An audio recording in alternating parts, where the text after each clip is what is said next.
Imagine a world where you can enjoy local channels without the additional costs of cable or satellite TV.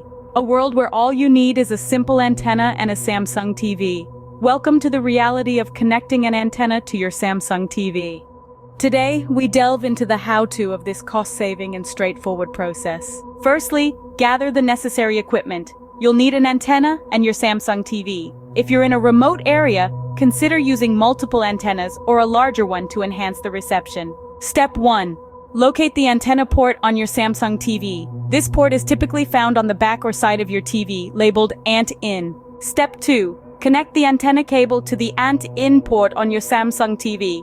This process is as simple as plugging in a lamp. Just insert the antenna cable into the port until it fits snugly. Step 3. Power on your Samsung TV. Grab your Samsung remote control and press the menu button. Step 4. Navigate to the broadcasting option on the menu. This option should be located in the Settings tab. Step 5. Select the Auto Program button. This will prompt your Samsung TV to start scanning for available local channels. This process might take a few minutes, so sit back, relax, and let your TV do the hard work. Step 6. Once the scanning process is complete, your Samsung TV will display the list of channels it has found. You can now enjoy watching your favorite local channels free of charge.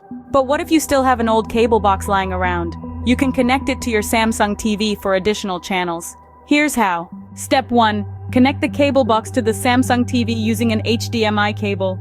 Step 2. Power on both your Samsung TV and the cable box. Step 3. Using your Samsung remote control, select the source button. Step 4. Now select the HDMI input that corresponds to the cable box. Step 5. Your Samsung TV will now display the channels available via the cable box. And there you have it. A straightforward guide to connecting an antenna to your Samsung TV. Enjoy a plethora of channels without the extra costs. So, which step will you be working on first?